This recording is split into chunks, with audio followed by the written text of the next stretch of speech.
point de presse def ndax def des déclaration ci version française ba pare def ko ci version wolof bi mu defee ba pare mayut benn taskatu xibaar mu posé ko question loolu nag mooy point de presse mu ne à ma qualité de ministre de la justice garde des sceaux waaw foofu mooy coow li c'est-à-dire li mu wax en tant que ministre de la justice garde des sceaux mais waxut ko en tant que vice-présidente du parti PASTEF waxu ko vice-présidente du conseil supérieur de la magistrature waxut ñaar yëpp moom am na yenn ndomb yu nga xamante ni yore na ko mais utilise lu loolu parce que discours bi dafa ne à ma qualité de ministre de la justice garde des sceaux il est mon devoir d'informer dégg nga l'opinion publique lorsque les faits surviennent en milieu carcéral et sont susceptibles dégg nga de porter atteinte à l'intégrité de la justice et à l'ordre public su bu ma demee bay war a génn sama yoon la devoir moo ma jox man ministre de la justice garde des sceaux su fekkente ne dafa am mbir yu doyo waar yoo xamante ni dafa xew ci mbiru carcéral bi ku xam carcéral bi mooy fi nga xamante ni ñoom la caabi féetoo ginnaaw ba pare nag mu nekk loo xamante ni tamit nag dafay salfaane non seulement justice bi ma dénk waaye ak ci wàllu ordre public loolu nag moo waral man en tant que ministre de la justice garde des sceaux man Yacine Fall ma génn war a jàkkaarloo yéen waa Sénégal yi mu des investigations approfondies et qui ont commencé depuis des semaines menées sur les conditions d'incarcération de monsieur Mouhamadou Ngom di Farba actuellement sous mandat de dépôt ont permis de mettre au jour des agissements d'une extrême gravité appelant des poursuites judiciaires renforcées alors mu ngi noonu voilà ba tax ne moom Yacine Fall bu mu jàkkooloo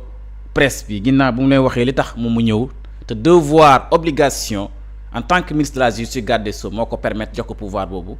mu ñëw janook ñi nga xamante dëgg yàlla mooy peuple sénégalais pour wax leen nag bu fekkente ay mbir yu doy waar xew na ci milieu carcéral bi wala lu bëgg a salfani justice wala lu xamante ni loolu maara détaane moom day ñëw mais nag dafa am ay gëstu ay investigation approfondie yu ñu xóotal ci biir milieu carcéral bi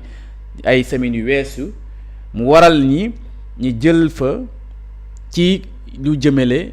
kii di Mouhamadou Ngom ñi koy wax Farba Ngom mi ñi dal di dencoon def ko placé sous mandat de dépôt moo waral mbir yu doyo waar yoo xamante moo fi xew te nag dañ ci war a taxaw seetlu mu ne bu ñëwee situation judiciaire bi monsieur Mouhamadou Ngom est poursuivi dans le cadre de deux procédures distinctes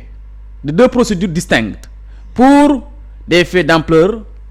transnationale, notamment association de malfaiteurs, blanchiment de capitaux, escroquerie du deniers publics portant sur des montants estimés à 31 milliards 885 millions 949 000 francs et 91 milliards 686 millions 628 000 francs 50 francs CFA.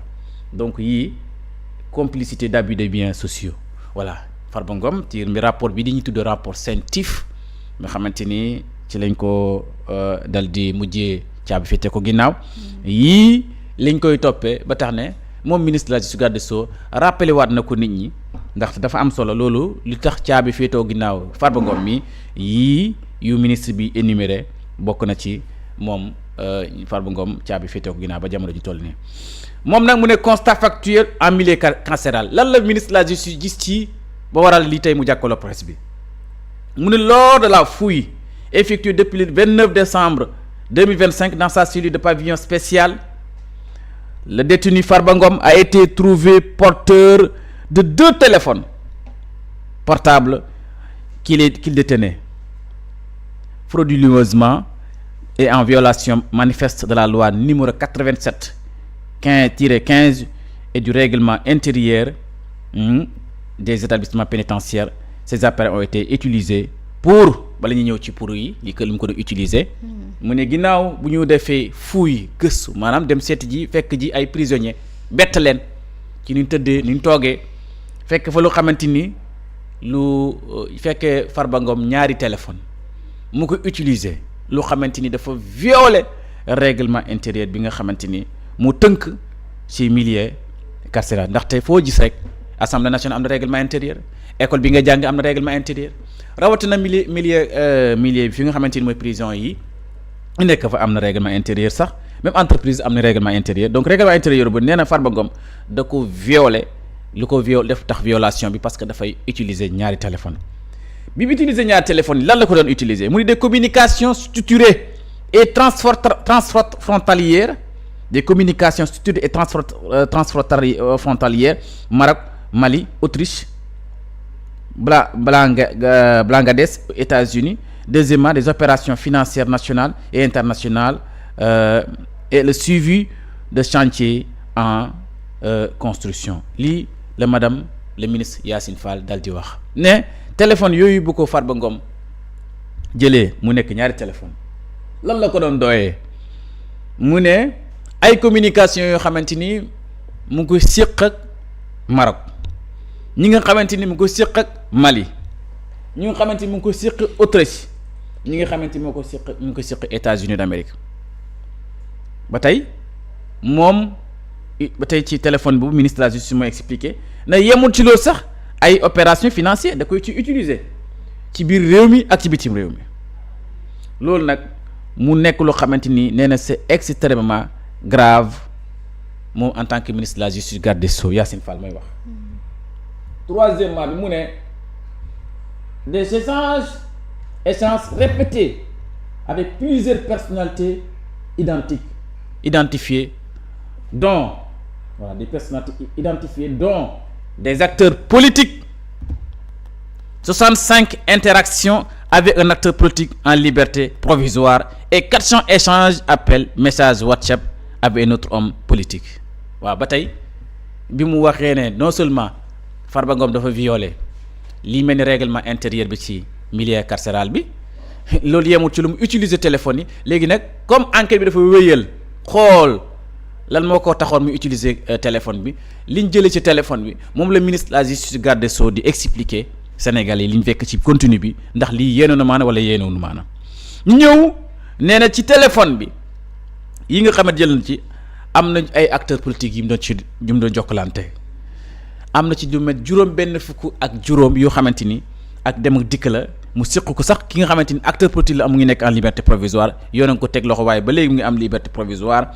am ci 400 échanges yu mu xam séq na ko appel message ay WhatsApp ci téléphone Farba Ngom bi mu ne ses avocats dont 3 anciens ministres avec 259 minutes de communication avec l'une d'entre eux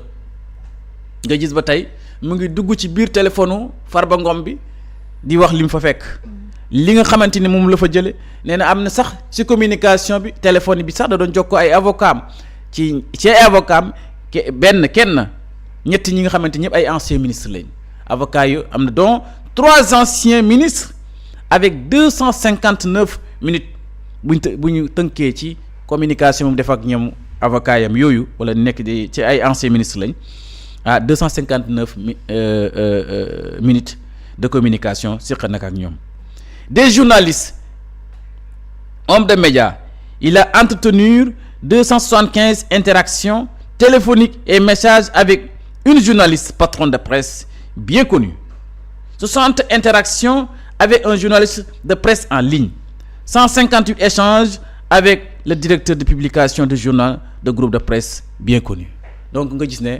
taskati xibaar yi dëgg yàlla ñoom it joué nañ seen rôle ci par rapport ak communication bi Farba Ngom am ak ci téléphone yooyu da tey ministre de la justice garde des Sceaux mooy wax ba tey quatrièmement mu ñëw mu ne la réception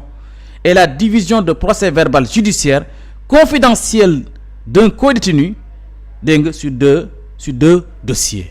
waaw dana téléphone bi dafa amoon procès-verbal judiciaire ci beneen détenu bi xamante ni concerne Farba Ngom te léegi tamit loolu mu ne loolu doy waar la réception et le partage de contenu à caractère pornographie y compris un partage avec un de ses avocats lii tamit ci téléphone bi fekk nañ ko fa muy vidéo yoo xamante ni mara détaane mu seq ko ak maanaam mu koy partager kenn de ci ay avocat am ñu ñëw ci juróomeel benn yoon des échanges relatifs à des manœuvres et complots à caractère politique susceptibles de troubler l'ordre public lii it ci téléphone bi lañ ko fekk ay waxtaan yu xamante ni dëgg yàlla dafa séq li nga xamante ni dëgg yàlla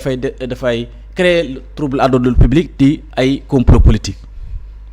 yii nag moo muy nekk ci juróom-benni mbir yoo xamante ni ministre de la justice garde des Sceaux Yacine Fall nee na fekk nañ ko ci téléphone Farba Ngom mu nekk lu xamante ni nee na dafa non seulement dafa violer règlement intérieur bi violer ndaxte nan la def moom ba Farba Ngom yore ñaar téléphone yi li mu fa nekk yépp di communiquer ak lii ñu ñëw nag ci état de santé bi mu ne contrairement aux allégations relayées dans certains médias faisant état d'une incompatibilité sanitaire avec la détention,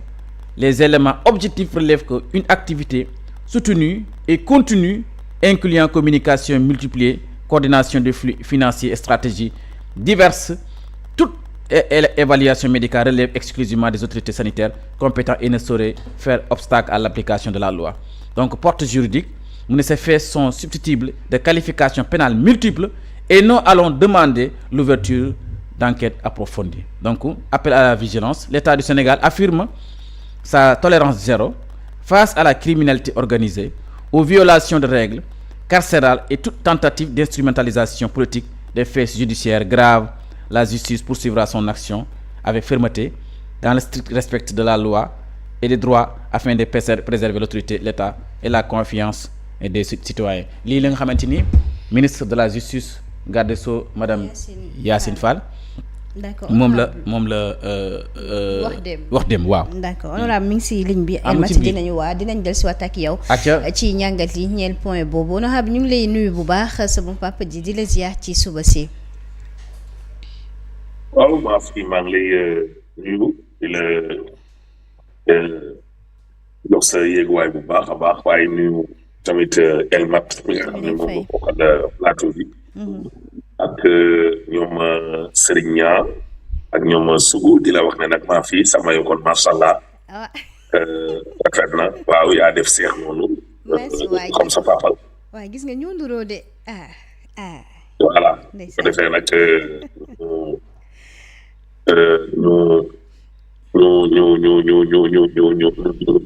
ñu ñaanal la yàlla.